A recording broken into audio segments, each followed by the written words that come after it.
দিনটা ছিল ২৯শে সেপ্টেম্বর, মানে দুর্গাপুজোর সপ্তমীর দিনের কথা বলছি। জানি ভিডিওটা পোস্ট করতে একটু দেরি হলো, তবে ওই দিনের যে আমার এক ভয়ঙ্কর অভিজ্ঞতা হয়েছিল ঠাকুর দেখার, সেটাই আমি তোমাদের সাথে শেয়ার করতে চাই। আমরা বেরিয়েছিলাম বাড়ি থেকে রাত্রি 10টা নাগাদ, আর বাড়ি ফিরেছি ভোর 4টে নাগাদ হবে। আর ওই দিন ঠাকুর দেখার যে একটা ভয়ঙ্কর অভিজ্ঞতা, মানে রীতিমতো একটা যুদ্ধ বলতে পারো। দেখো আমি কীরকম গরমে ঘেমে নিয়ে একাকার হয়ে গিয়েছিলাম। সেদিন ছিল প্রচণ্ড গরম, তার মধ্যে টানা 2 ঘন্টা প্রায় হেঁটেই চলেছি। আমরা তো প্রথমে একটা এসি ক্যাব বুক করেছিলাম, তো ড্রাইভার দাদাটা আমাদের যেখানে নামালো সেখান থেকে বলল সন্তোষ স্কয়ার মিত্র প্যান্ডেল মাত্র 10 মিনিটের রাস্তা। কিন্তু ওরা রাস্তাটা এমনভাবে ঘুরিয়ে দিয়েছে যেখানে আমাদের 2 ঘন্টা ধরে টানা হাঁটতে হয়েছে। এটা একটা রীতিমতো যুদ্ধ বলতে পারো।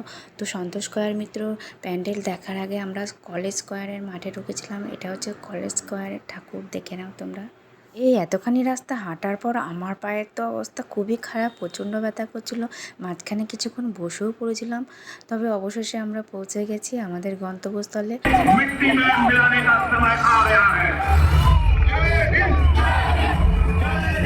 তবে শেষমেশ একটা কথা না বললেই নয়, প্যান্ডেলটা কিন্তু খুব সুন্দর হয়েছিল।